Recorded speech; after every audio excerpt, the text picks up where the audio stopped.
Hello दोस्तों, stories plan video में आपका बहुत बहुत स्वागत है। आज मैं आपको स्टोरी बताने वाला हूं 24 मार्च 2023 को रिलीज होने वाली blockbuster film John Wick chapter 4 की कहानी के बारे में। तो दोस्तों, मेरे वीडियो को लास्ट तक जरूर देखें और इस तरह के स्टोरी वीडियो देखने के लिए मेरे चैनल को लाइक और सब्सक्राइब कर दें। तो चलिए शुरू करते हैं। इस फिल्म की शुरुआत में हमें जॉन विक को दिखाया जाता है, जो कि अंडरग्राउंड होकर एक जगह पर लगातार पंच मारकर अपने बदले लेने की तैयारी कर रहा होता है। और इस बार वो हाई टेबल की वाट लगाने के लिए पूरी तरह से तैयार होता है और वहाँ पर उसे बॉबरी किंग ने छुपा कर रखा होता है, जो कि हंसता है और जॉन को उसका नया सूट दिखाता है। और तब जॉन अब तैयार है ये बताता है। तब उसे बॉबरी किंग आगे बढ़ने को कहता है। कुछ दिन बाद रेगिस्तान में घोड़ों के साथ एल्डर्स के गार्ड भाग रहे होते हैं और उनके पीछे जॉन विक पड़ा होता है, जो कि एक एक करके तीनों गार्ड्स को मार देता है। और फिर जॉन आकर एल्डर्स से मिलता है, जो कि हाई टेबल के भी ऊपर होता है। और वो समझ गया होता है कि जॉन अब हाई टेबल से बदला लेने आया है। और वहाँ पर जॉन झुकता है और उसे आज़ादी चाहिए ये बताता है। तब एल्डर बताता है कि पहले वाले एल्डर के साथ साथ उसकी आज़ादी भी चली गई है, जिसमें हमें पार्ट 3 में दूसरा एल्डर दिखाया गया था और उसकी जगह पर ये नया एल्डर आया है और उसे जॉन ने मार दिया। तो उसे आज़ादी नहीं मौत मिलेगी, क्योंकि हाई टेबल किसी को भी जिंदा नहीं छोड़ता, ये वो बोलता है। तब जॉन ये चीज़ पता है बोलकर एल्डर को मार देता है। जॉन ने हाई टेबल के साथ अपनी जंग की शुरुआत कर दी होती है। कुछ दिन के बाद न्यूयॉर्क के होटल कॉन्टिनेंटल में चैरोन के पास एक ऑपरेटर आता है और उससे मैनेजर को एक लेटर देने को कहता है।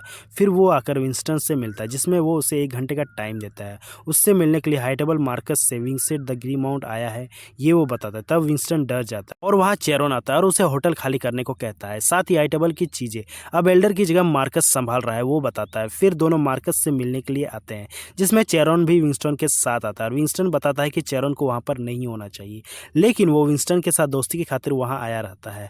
और दोनों मार्कस के गार्ड चीडी के साथ उसके पास आते हैं, जिसमें वो उनका वक्त वहाँ भी खत्म हो रहा होता है। और फिर मार्कस वहाँ बोलता है कि विंस्टन को पता होगा कि उसकी गलती क्या है। तब विंस्टन और एक मौका मांगता है, जिसमें मार्कस बताता है कि उसने जॉन को नहीं मारा, तभी उसने उसका दूसरा मौका खो दिया था। और हाई टेबल को वो संभालता है, जिसमें वो किसी की भी गलती को माफ़ नहीं कर सकता।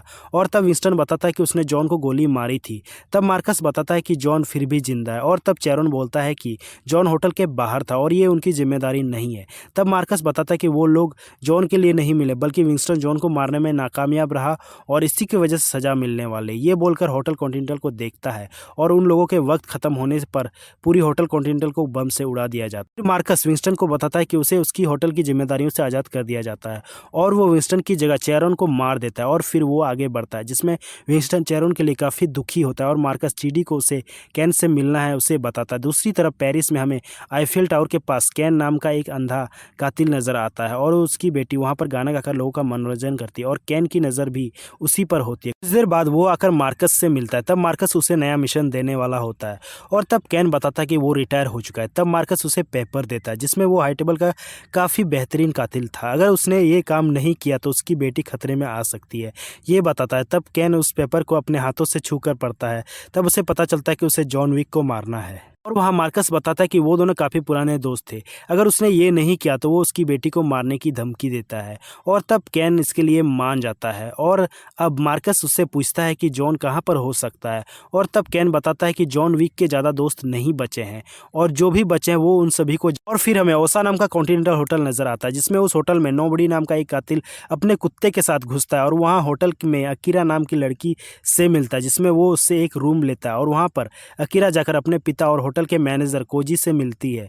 वो वहाँ अकीरा कोजी को होटल की पूरी जानकारी देती है, जिसमें कोजी अकीरा की तारीफ करता है और अकीरा कोजी को बताती है कि यहाँ पर कोई खतरा हो ऐसा उन्हें कुछ भी नहीं करना चाहिए। तब कोजी बोलता है कि उसे पता है कि वो क्या कर रहा है। और फिर उस जगह पर नोबडी की डायरी देखकर हमें पता चलता है कि वो काफ़ी वक्त से जॉन विक पर नज़र रखे हुए है, जिसमें अब जॉन विक की मौत पर 18 मिलियन का इनाम रखा होता है। और नोबडी को पता होता है कि ये इनाम और भी बढ़ने वाला है। और फिर होटल में कोजी ऊपर आकर जॉन से मिलता है। वो उसे बताता है कि न्यूयॉर्क के होटल को तबाह करके विंस्टन को सजा दी गई है और चोरन को मार दिया गया है, जिसमें अकीरा को अब यहाँ खतरा लग रहा है। और तब जॉन दुखी होता है, जिसमें कोजी जॉन को बताता है कि ये सब चीज़ें उन्हें मौत की तरफ लेकर जा रही है। और तब जॉन वहाँ से जाना चाहता है, लेकिन कोजी बताता है कि वो उनके दोस्ती के लिए इतना तो कर ही सकता है। और नीचे होटल में चीडी अपने लोगों के साथ आता है और वो अकीरा को मैनेजर को बुलाने को कहता है, जिसमें अकीरा उन लोगों के आने का कारण समझ जाती है और ऊपर आकर कोजी को ये चीज़ बताती है कि वहाँ पर हाई टेबल वाले आए हैं। तब वो जॉन को देखकर ये समझ जाते हैं कि वो लोग यहाँ पर क्यों आए हैं।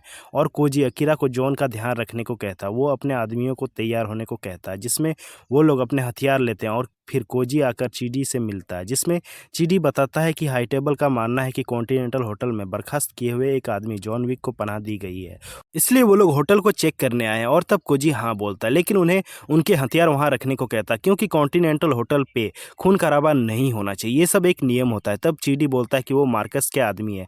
तब कोजी उन्हें फिर भी हथियार देने को कहता है। फिर वहाँ पर कैन आता है और वो कोजी का दोस्त होता है, जिसमें कोजी समझ जाता है कि कैन सबको यहाँ पर लाया है, और वो दोनों अपने बेटियों के बारे में बात करते हैं, जिसमें कैन बताता है कि उसे हाईटेबल के खिलाफ नहीं जाना चाहिए। और वहाँ पर लाइट बंद होती है और कोजी के लोग चीडी के आदमियों पर हमला कर देते हैं, जिसमें चीडी भी काफ़ी सारे लोगों को मार देता है। और फिर कोजी उसके सामने आता है, जिसमें चीडी वहाँ पर कई सारे गुंडों को लाया होता है। और तब कोजी होटल के अंदर में छुपता है और फिर ऊपर अकीरा जॉन विक को इस पूरे खून खराबे के लिए जिम्मेदार बताती है, और वहाँ पर उन दोनों पर हमला होता है। और तब दोनों आगे बढ़ते हैं और सामने आने वाले सभी गार्ड्स को चुन चुन के मारते हैं, और फिर कोजी के आदमी गार्ड्स को आगे बढ़ने नहीं देते हैं। और तब चीडी देखता है कि कैन वहाँ पर खाना खा रहा है, वो उससे मदद करने को कहता है। तब कैन आगे बढ़ता है, जिसमें वो अंधा होता है, फिर भी उन लोगों को काफ़ी तेज़ी से मारता है, और वो पास में कुछ डिवाइस लगाता है, जिसमें गार्ड वहाँ पर डिवाइस के पास पहुँच जाते ही बेल बजती है, और तब वो उनसे कैन उनकी पोजीशन पता करके उन्हें मार देता है। और फिर होटल में अकीरा भी गुंडों से लड़ रही होती है और जॉन उसकी मदद करता है, लेकिन वहाँ पर अकीरा घायल होती है। तब कोजी गार्ड्स को मार देता है और फिर वहाँ अकीरा को बचाता है और जॉन को ऊपर की तरफ से पीछे रास्ते भाग जाने को कहता है। और तब जॉन ऊपर आता है, जिसमें वहाँ पर काफ़ी सारे गुंडों से वो लड़ता है, और उसके कई सारे गुंडों को मारने के बाद उसके सामने कैन आता है और दोनों काफ़ी वक्त के बाद मिले होते हैं, जिसमें जॉन समझ जाता है कि कैन के आने के कारण उसकी बेटी पर खतरा होगा। और फिर वो दोनों लड़ते हैं, जिसमें जॉन को पता होता है कि कैन आवाज़ सुनकर वार करता है, और इसलिए वो आवाज़ नहीं करता, और उसके पास कैन को मारने के कई मौके होते हैं, लेकिन वो उसे नहीं मारता, और ये चीज़ कैन को भी पता होती है। और फिर दोनों लड़ते हैं और तब वहाँ पर नोबडी हमला करके कैन को भगा देता है। दूसरी तरफ मार्कस जॉन पर 20 मिलियन की बोली लगा देता है, और फिर जॉन जंगल में पहुंचता है और वहां पर गुंडों से लड़ता है, और उसे एक आदमी से मार्कस का बैच भी मिल जाता है, और वहां पर कुछ गुंडों को नोबडी का कुत्ता मार देता है, जिसमें जॉन नोबडी को देखता है और उसे पहचान लेता है, जिसमें उसे टकर भी कहा जाता है। और तब नोबडी हाँ बोलता, वो देखता है कि जॉन पर अब 20 मिलियन की बोली लगी, लेकिन वो अभी भी काफ़ी कम है, ये वो बताता है। तब जॉन वहाँ से भाग जाता है और फिर कोजी और अकीरा के सामने कैन आता है, और कैन ने होटल के सभी गुंडों को मार दिया होता है, और वो कोजी और अकीरा को वहाँ से कहीं दूर जाकर छुप जाने को कहता है। और तब कोजी छुपने से मना करता है और वो कैन से लड़ने के लिए आता है, जिसमें कैन कोजी को काफ़ी आसानी से मार देता है। और तब अकीरा कोजी को मरते हुए देखती है, और वहाँ कैन अकीरा को बोलता है कि वो उसके बदला लेने का इंतजार करेगा, और तब अकीरा वहाँ से निकल जाती है। दूसरी तरफ विंस्टन और बावरी किंग बर्बाद हुए कॉन्टिनेंटल होटल को देखते हैं, और वहां पर दोनों काफी वक्त के बाद मिले होते हैं, जिसमें दोनों को अब हाईटेबल से बदला लेना होता है। और विंस्टन ने जॉन को छत से गोली मारकर गिरा दिया था, बावरी किंग बताता है। तब विंस्टन बताता है कि वो जरूरी था।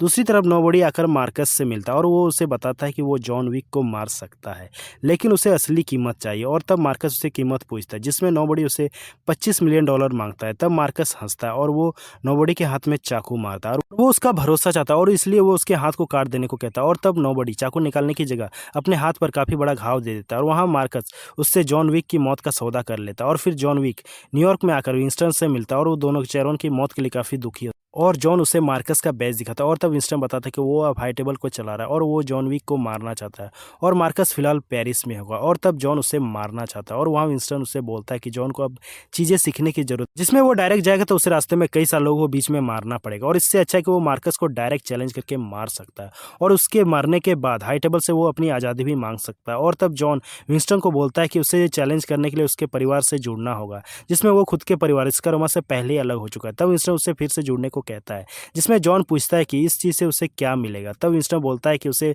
बदला मिलेगा। और तब जॉन चर्च में पहुंचता है, और वहां पर पादरी से वो उसकी बहन से मिलना चाहता है ये बताता है। तब पादरी उस पर बंदूक से वार करता है, और स्कर्मा के सभी लोग जॉन को बांध देते हैं, और उसके सामने उसकी सौतेली बहन कातिया, जिसमें जॉन बोलता है कि वो परिवार से फिर से जुड़ना चाहता है। और तब कातिया बताती है कि वो लोग जॉन से अलग हुए थे, ये चीज़ वो कभी नहीं भूल सकती, जिसमें वो हाईटेबल से निकाल दिया गया है, और जॉन के चलते कई सारे लोग मारे गए हैं। और तब जॉन अपने परिवार के लिए वापस आने के लिए कुछ भी कर सकता है, साथ ही वो हाईटेबल को चैलेंज करना चाहता है, ये वो बताता है। और तब कातिया उसे बोलती है कि जॉन ने अगर दूसरे माफिया परिवार के आदमी किला को मार दिया तो उसके बारे में सोच सकती है, क्योंकि किला ने उसके पिता को मारा था। और तब जॉन इस चीज़ के लिए तैयार हो जाए, और वहाँ कातिया अपने आदमी को जॉन को किला के पास लेकर जाने को कहती है। और तब जॉन को लेकर किला के पास पहुंचता है, और हमारे स्कॉट एटकिंग भाई असल में किला ही होते हैं, और कातिया का आदमी जॉन को किला को गिफ्ट देकर चला जाता है, जिसमें किला हंसता है और उससे जॉन के ऊपर काफ़ी बड़े बोली के बारे में पता होता है, और वो जॉन को उसके साथ गेम खेलने को कहता और वहाँ पर कैन आ जाता है, जिसमें वहाँ पर मार्कस ने उसे भेजा है वो बताता और फिर वहाँ पर नोबॉडी भी आ जाता है जो कि जॉन विक का खुद को फैन बुलाता है। और तब किला हंसता है जिसमें सभी लोग वहाँ पर जॉन को मार देना चाहते हैं और तब जॉन बोलता है कि वो किला को मारने आया है। तब किला हंसता है और वो सबको उसके साथ गेम खेलने को कहता है जिसमें वो पत्ते पीस देता है और इस गेम को वो खुद जीतता है। और तब जॉन उसके गले पर वार करता है और वहीं पर लड़ाई शुरू हो जाती है। कैन और नोबॉडी किला के आदमियों को मारते हैं और जॉन किला के पीछे भागता है और वो दोनों उसके नाइट क्लब में पहुंचकर लड़ते हैं जिसमें किला भी कोई कच्चा खिलाड़ी नहीं था और वो जॉन को उठा उठा पटक कर मारता है और वो दोनों पानी में लड़ते हैं जिसमें किला को काफ़ी घाव देता है। लेकिन ये किला मोटा सांड साला मरता नहीं है और तब जॉन उसे ऊपर से नीचे फेंक देता है जिसमें किला सर के बल नीचे गिरकर मारा जाता है। और तब जॉन उसका दांत लेकर निकल जाता है और आगे बढ़ता है और वहाँ नोबॉडी उसे मारने वाला होता है, लेकिन कैन उसे रोकता है और वो मार्कस का शिकार है ये बताता है। और तब जॉन वहाँ से निकल जाता है और फिर आकर वो कातिया को किला का दांत देता है। और तब कातिया और जॉन दोनों अपने हाथों पर घराने का निशान का घाव लेते हैं और वहाँ जॉन फिर से अपने परिवार अस्कार रोमा से जुड़ चुका होता है। और फिर विंस्टन आकर मार्कस को जॉन विक के साथ मुकाबले के लिए बताता है और वो वहाँ पर अस्कार रोमा से फिर से जुड़ चुका वो भी बताता है। तब मार्कस के पास जॉन के साथ मुकाबला करने के अलावा कोई भी ऑप्शन नहीं होता और इस चीज से उसकी फट के हाथ में आ जाती है और वो उनके नियमों के हिसाब से लड़ेंगे ये बता देता है। विंस्टन हाँ बोलता है अगर जॉन जीतता है तो उसके होटल को फिर से हाई टेबल के पास बनवाकर उसे मैनेजर बनने की शर्त रखता है। और तब मार्कस हाँ बोलता है। अगले दिन वो सभी हाई टेबल के काफी बड़े ऑपरेटर हाइबिंगर से मिलते हैं जिसमें वहाँ के नियमों को नंबर्स को चूज करके चुना जाता है। बड़े नंबर को चुनने वाले के ही रूल्स को माना जाता है जिसमें वो लड़ाई सेक्रिको नाम की जगह पर सूरज की पहली किरण के साथ पिस्तौल से लड़ी जाने वाली होती है। वहाँ मार्कस अपनी जगह पर लड़ने के लिए कैन को चुनता है और अगर उनमें से कोई भी उस जगह पर सूरज की किरण निकलने से पहले नहीं पहुंचता तो उन्हें हारा घोषित करके मार दिया जाएगा, ये हाइबिंगर बताता है। साथ ही जॉन के जीतने पर विंस्टन को उसकी होटल और जॉन को उसकी आज़ादी मिलने वाली होती है और मार्कस को सिर्फ जॉन को मारना है ये बोलता है। और तब मार्कस जॉन को बोलता है कि वो कभी भी शांति से नहीं जी सकता, जिसमें वो हमेशा एक किलर रहेगा और तब जॉन उससे मार देगा ये बोलता है। वहाँ से विंस्टन के साथ निकल जाता है और फिर वो आकर चर्च में कैन से मिलता है जिसमें वो पुराने दिनों को याद करते हैं और कैन हमेशा से अपने बेटी को सेफ रखना चाहता है ये बताता है, जिसमें जॉन को भी शांति चाहिए होती है। और फिर जॉन आकर प्लेटफॉर्म पर बॉबी किंग और विंस्टन से मिलता है जिसमें बॉबी किंग जॉन को ऑल द बेस्ट कहता है और उसे एक सूट और गन देता है जो कि जॉन को पसंद आती है। दूसरी तरफ चिडी मार्क्स को बोलता है कि जॉन को हराना मुश्किल हो सकता है और तब मार्क्स बोलता है कि उसके लिए जॉन को लड़ाई की जगह पहुंचना होगा और तब चिडी सभी चीज़ें समझ जाता है कि उसे क्या करना है। और फिर जॉन विक के ऊपर 26 मिलियन की बोली लगाई जाती है, साथ ही सुबह तक रोके रखना होता है और ये चीज़ रेडियो पर पूरी पेरिस के सभी गुंडों को बताई जाती है और ये चीज़ जॉन भी सुन लेता है और फिर वो सर के ऊपर आता है और वहीं पर गुंडे उस पर हमला कर देते हैं और तब जॉन उन्हें मारते मारते आगे बढ़ता और पूरी रात जॉन पेरिस के गुंडों की वाट लगा के रख देता है। यहाँ की पुलिस ने जॉन विक को पहले की फिल्म में उसके घर के बाहर आज तक नहीं देखा और ये चीज़ समझ नहीं आती कि पुलिस काम करती है कि नहीं और कोई भी जॉन विक को नहीं मार पाता, इसलिए नोबडी मार्क्स से $40 मिलियन मांगता है और तब मार्क्स हाँ बोलता है और ये बोली सभी लोगों के लिए ओपन कर देता है और तब नोबडी आगे बढ़ता है और जॉन विक को मारने आने वाले सभी गुंडों को मारता है और वो जॉन विक की तरफ आता है और तब तक जॉन विक एक घर में कई सारे गुंडों को खत्म कर चुका होता है। उस जगह नोबडी और जॉन लड़ते हैं जिसमें वहाँ चीडी आ चुका होता है और नोबडी का कुत्ता चीडी को रोकता है और तब चीडी उस कुत्ते को मारने वाला होता है और वहाँ जॉन चीडी को गोली मारकर कुत्ते को बचा लेता है और ये चीज़ नोबडी भी देखता है। जॉन वहाँ से कूदकर भाग जाता है और उसके पास लड़ाई की जगह पर पहुँचने के लिए काफ़ी कम वक्त बचा होता है जिसमें वो सेक्रिको की सीढ़ी पर पहुँचता है और ऊपर चढ़ता है और तब वहाँ पर कई सारे गुंडे आते हैं जिसमें जॉन सबको मारते मारते ऊपर आता है और वहाँ पर ऊपर जॉन पहुँचता है। तब चीडी मिलता है जो कि जॉन को लात मारकर नीचे गिरा देता है और जॉन को नीचे कैन मिलता है और वो जॉन की मदद के लिए आया होता है और फिर दोनों आगे बढ़ते हैं और ऊपर गुंडों से लड़ने लगते हैं। वो दोनों काफी तेजी से ऊपर चढ़ जाता है और वहाँ चीडी फिर से जॉन को मारने आता है और तब वहाँ पर नोबडी चीडी को गोली मारकर रोकता है और कैन चीडी को मारकर घायल कर देता है जिसमें नोबडी का कुत्ता अपना बदला लेने के लिए चीडी के घुटने पर काट लेता है और नोबडी अपने कुत्ते के लिए चीडी को मार देता है। और इस चीज़ से मुझे जॉन विक की पहले फिल्म की याद दिलाती है जिसमें कुत्ता चीडी के ऊपर अपने टांग उठाकर पेशाब करके आगे बढ़ता है और फिर जॉन और कैन दोनों लड़ाई की जगह पर पहुंचते हैं और तब हार्बिंगर सबको देखता है और वहां सूरज की पहली किरण पड़ती है और तब सबको वो जाम पिलाकर लड़ाई की अंजाम के लिए तैयार करता है और उस जगह पर नोबडी भी लड़ाई को देखने के लिए बैठ जाता है और फिर वहाँ पर 2 गन्स जॉन और कैन को दी जाते हैं और वो दोनों दूर जाकर खड़े होते हैं और उन दोनों को मार्क्स और विंस्टन आकर गोलियां देते हैं। दोनों गोलियां चलाते हैं जिसमें दोनों थोड़े से घायल होते हैं और दूसरा राउंड में दोनों को पास बुलाया जाता है और वो दोनों गोलियां चलाता है जिसमें कैन ज़्यादा घायल होता है और तीसरे राउंड में दोनों करीब आ जाते हैं और वहां पर दोनों गोलियां लेते हैं और कैन जॉन को गोली मारकर काफी ज्यादा घायल कर देता है और जॉन के हाथों से गन गिर जाती है और ये चीज मार्कस देखता है और वो जॉन को आखिरी राउंड अपने हाथों से मारना चाहता है ये बोलता है और तब कैन उससे उसकी बेटी छोड़ने को कहता है और तब मार्कस हाँ बोलता है। और वो कैन से गन लेकर जॉन को मारने आता है और तब विंस्टन हंसता और वो बोलता है कि तू अकल का अंधा है, जॉन ने अभी तक गोली नहीं चलाई, ये तू कैसे भूल गया। और वहीं पर जॉन गन से उसके सर में गोली मारकर उसे खत्म कर देता और तब नोबडी हंसता। वहाँ पे हार्बिंगर जॉन विक को विनर घोषित कर देता है, जिसमें वो उसे हाई टेबल से आज़ाद कर देता और कैन और उसकी बेटी को भी किसी से खतरा नहीं होता। साथ ही विंस्टन को उसकी होटल फिर से मिल जाएगी, ये बताकर हार्बिंगर वहाँ से निकल जाता है और तब कैन जॉन को थैंक्स कहता है। वहाँ पर जॉन उठता है और विंस्टन को उसे घर लेकर जाने को कहता है, जिसमें विंस्टन देखता है कि जॉन काफ़ी ज़्यादा घायल है और उसे हाँ बोलता है। फिर जॉन वहाँ से आगे बढ़ता है और वो घायल हालत में अपनी पत्नी को याद करता है और वहीं गिरकर मर जाता है। कुछ महीनों बाद हमें जॉन की कब्र पर विंस्टन और बॉबरी किंग नज़र आते हैं, जिसमें जॉन उसकी पत्नी हेलन के पास उसे दफनाया गया होता है और वहाँ दोनों जॉन की तारीफ करते हैं और विंस्टन जॉन को बाय बोलकर बॉबरी किंग के साथ वहाँ से बाहर निकल जाता है। तो इस फिल्म की कहानी यही समाप्त होती है। तो दोस्तों, आपको ये कहानी कैसी लगी कमेंट करके हमें ज़रूर बताइएगा।